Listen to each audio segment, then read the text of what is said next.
اتمنى ان انتوا تقبلوا نصيحتي وتفهموها صح. انتوا يا جماعه بتدفعوا فلوس عشان تستمتعوا، بتدفعوا فلوس عشان تقضوا وقت جميل. نصيحه عايزه اقولها لكم، اللي عايز يجي مطروح ما يجيش الفتره دي، مش هيستمتع. انتوا زي ما انتوا شايفين، المفروض ما اقولش الكلام ده، بس انا بديكم نصيحه، لان انتوا المفروض تدفعوا فلوس عشان تستمتعوا وتيجوا وترموا كل الهموم اللي وراكم. شقق غاليه جدا جدا جدا جدا لدرجه لا تتخيلوها، بأسعار مبالغ فيها، وفي اماكن لا تستحق ان هي تبقى بالاسعار دي. اولا كمان في نوى الايام دي فاغلب الشواطئ الكويسه اللي بره مطروح تبقى كلها مقفوله. زي ايه يا سمر؟ زي ام الرخم، زي روت، زي الأبيض، زي زمردة، زي مينا حشيش. كل الشواطئ دي اغلبها هتلاقوها مقفوله بسبب النوى موجوده والسحب اللي موجود. السلام عليكم ورحمه الله وبركاته، يا صباح الخير او مساء الخير على حسب اللي هنشوف الفيديو النهارده. لو انتوا لسه مش مشتركين في القناه انزلوا دلوقتي حالا اشتركوا في القناه من خلال زرار الاحمر اللي تحت اللي مكتوب عليه سبسكرايب او اشتراك. ما تنسوش تعملوا لايك للفيديو ده. الفيديو عن ايه النهارده يا سمر؟ يعني ننزل ونشوف كده ونستكشف مع بعض، خصوصا ان انا نازله لوحدي النهارده، مصطفى مش معايا، فعشان كده لابسه الكمامه، مش هبقى راكبه العربيه، هبقى راكبه مواصلات فلابسه الكمامه. فتعالوا يلا بينا بقى نشوف الفيديو عن ايه النهارده. يلا بينا. بصوا انا جيت تاني هو عند نفس بتاع الشنط اللي انا كنت جايبه منه الشنطه المره اللي فاتت، جيت عشان اخد شنطه تانية، فهاخد دي، لقيت دي حلوه فهاخد دي. كلهم اسعارهم 40. بصوا عنده الاشكال دي، انا حاولت اجيلكوا يعني في وقت يكون الصبح ما يكونش فيه دوشه زي المره اللي فاتت. وعنده دول وعنده دول وعنده دول، وعنده بتوع فيكتوريا سيكريت دول اهم برضو. اي واحده فيهم 40 صح؟ 50. فين اللي ب50؟ زي دي. زي دي. بصوا دي سعرها 50 ودي سعرها 50 ودي سعرها 50، الباقي بقى 40 اهو زي ما قلت لكم عند ابو الحسن اهو. تمام. بصوا انا جبت الشورت خلاص من المحل هنا اسمه شنة ورنة اهو، وهوريكم برضو الحاجة عنده اهو. الاسعار عنده برضو كويسة، يعني يعتبر اقل محل في الاسعار اهو. بصوا وعنده كمان مايوهات، المايوهات اهي بصوا برضو 140 جنيه. وعنده مايوهات الاطفال اهي برضو اهو. هي المايوهات الاطفال سعرها كام؟ 75، اسعارهم 75. وده بكام؟ ده 200، اللي فوق 140 وده 200. وبصوا يعني ده برضو 140. وده سعره كام؟ 140 برضو. المايوهات بتاعت الاطفال كلها نفس السعر ولا بتختلف؟ بصوا الاشكال هتلاقوه قدام الناحيه التانية، قدام المحامي اللي اسمه محمد فوزي. برضو هوريكم المحل من بره اهو. بصوا في هو على اول الشارع هتلاقوا كذا محلات، هو المحل اللي جنب عبد النبي، هو المحل اللي جنب عبد النبي وجنبه محل الشنط ده، فاسعاره كويسه. يلا بينا. جبت لمصطفى، جبت واحد لمصطفى وواحد لبابا، وجبت كمان شنطه سفر من عند الراجل اللي انا كنت قايله لكم عليه. اللي عايز ينزل شارع اسكندريه ما ينزلش بالليل خالص، لان بالليل بيكون حرفيا زحمه جدا جدا جدا جدا لدرجه لا تتخيلوها. فانا قلت ايه انزل دلوقتي كده وكله يعتبر في البحر، الناس لسه بتفرش حاجتها وكله لسه في البحر، فقلت انتهز الفرصه. واعذروني لو صوتي هتلاقوه واطي شويه عشان انا لابسه الكمامه، وممكن تلاقوا الصوت واطي شويه. يعني الجو النهارده نوعا ما كويس الحمد لله. يلا بينا. هو حر بس يعني. بصوا المحلات اهي، بصوا الشارع اصلا الشارع فاضي خالص. بصوا عشان يعتبر كله لسه في البحر.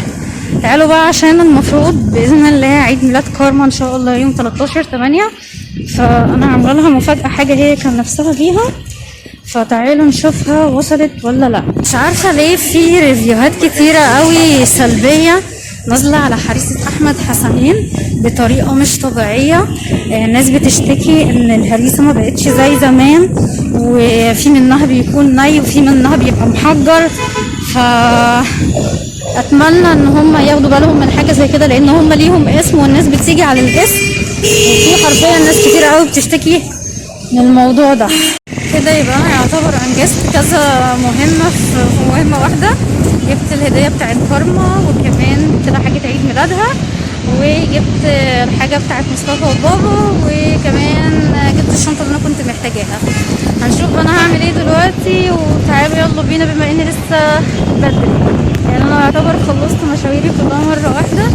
فتعالوا بقى معايا كده. معايا الكمامه هي اللي مغمقه طيب ولا ايه؟ مش عارفه ايه ده، معقوله الكمامه هي اللي مغمقه؟ طيب تعالوا كده نطلع على البحر شويه. مستغربه ان الكمامه هي اللي مغمقه الاضاءه يعني. ناخد شويه اكسجين. بصوا دلوقتي عند المحافظه، هي زحمه جدا جدا جدا جدا جدا جدا. بصوا لازم نشوف مكان هناك. عايزه احاول اصور لكم من هنا. قاعده من هنا. عايزه اقول لكم ان البحر عادي. طبيعي المفروض في الايام دي البحر ما يكونش كده، البحر عادي. شايفين الباراشوت هناك اهو. دي الرحلات اللي الناس اللي بتسأل، الرحلات بتاعت المراكب اللي هناك دي هي الرحلات بتاعت المراكب. تعالوا بقى اوريكم هناك كده، اوريكم الزحمه عامله ازاي. دي منطقه الكورنيش. عايزه احاول اروح هناك لان الدنيا زحمه قوي. بصوا منطقه، بصوا اللسان اصلا زحمه ازاي. شايفين كل الصف اللي هناك ده هو ده المراكب والرحلات اليخوت اللي بتطلع اللي انا بقول لكم عليها. وادي الباراشوت هناك. بصوا البحر عالي جدا.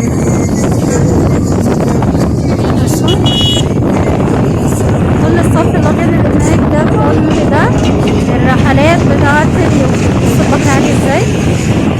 البحر عالي يا جماعه. خلي بالكوا لان الفترة دي فيها النوى وفترة الورق والسحب. الفترة دي وحشة جدا. تعالى احاول اوريكم هناك عند اللسان اهو. بصوا الزحمة.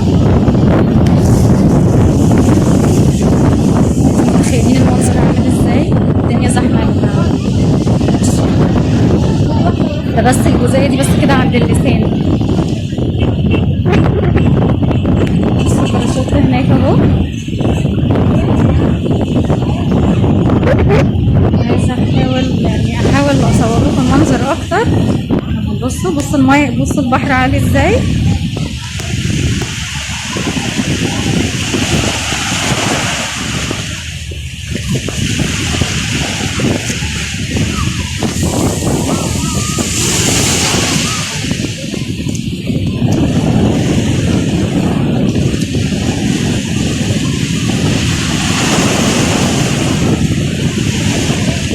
اكيد واضح لكم ان البحر عالي من الصوت بس. بصوا يا جماعه، شايفين الشماسي دي بس هنا عند اللسان. يعني انا بصوا بقى اللسان عامل ازاي. موت موت موت.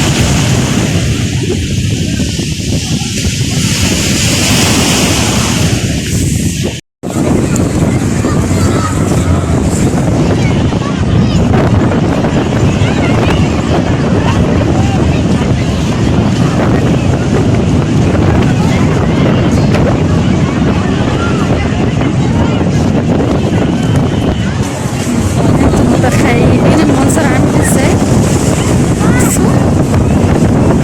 ده كمان دي الشواطئ الداخلية. الشواطئ الداخلية مش خارجية يعني هنا.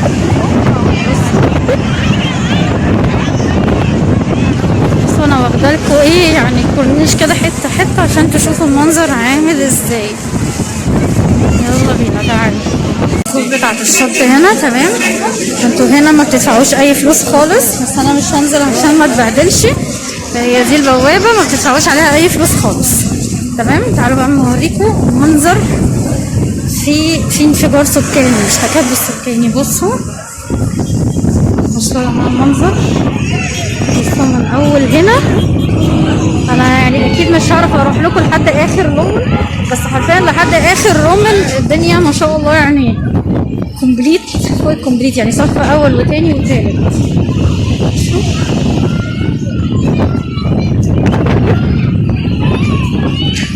بصوا يا جماعه المنظر، دي جزاير تانية هنا.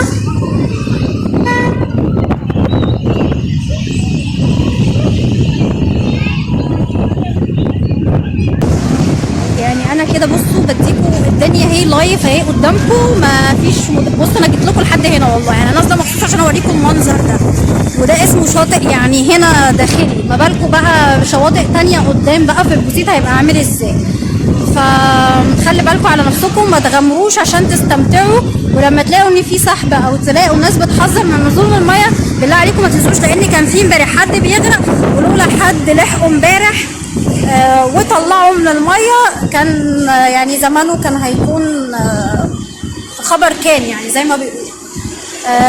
اتمنى يكون الفيديو عجبكم، فيديو كده سريع، هو فيديو نصيحة اكتر منه فيديو استمتاع. حبيت ان انا اوريكم الريفيو والمكان على الطبيعة كده زي ما انتم شايفين الناس.